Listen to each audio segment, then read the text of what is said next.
Alleged abuse of migrant children at shelter referred to prosecutors for possible charges. An Arizona sheriff's office on Monday referred claims of child abuse and assault on minors at a now-suspended shelter for migrant children to county prosecutors for review to determine if criminal charges should be filed. The Maricopa County Sheriff's Office said in a statement to NBC News Monday that it had investigated several allegations of child abuse and assault on minors occurring on 3 days in September at the Hacienda del Sol facility in Youngtown, Arizona.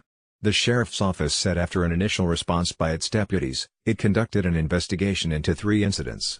That investigation included interviews with all parties involved and witnesses, forensic interviews with child victims, and a review of hundreds of hours of surveillance footage to check for any potential unreported incidents, the statement said. Based on the evidence gathered during that investigation, the Sheriff's Office said it has made the decision to submit the case to the Maricopa County Attorney's Office for its review and determination of criminal charges. Last week, that appeared to show staff at the Youngtown facility shoving and dragging children. The videos were blurred to protect the children's privacy. One video appears to show a person dragging a child into a room and then shoving the child. Another video appears to show another person dragging a child through a room and then trying to pull the child across the floor as the child lay down and tried to use its legs to block a doorway. At the same time, another person dragged a different child with its arms extended across the same room. The Arizona Republic said it obtained the videos under state public records law from the Arizona Department of Health Services. The Republic reported that the Sheriff's Office originally found there was no grounds for referral to the Attorney's Office.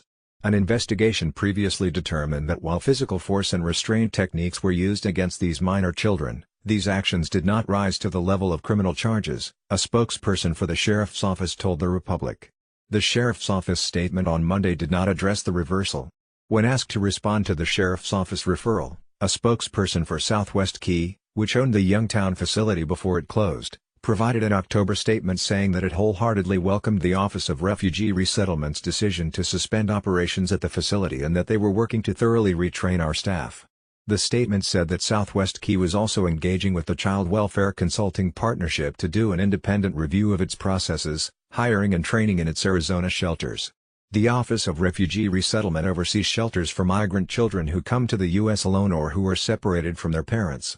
The federal government suspended operations at Hacienda del Sol in October following an unspecified incident. Daniela Silva is a reporter for NBC News, specializing in immigration and inclusion issues.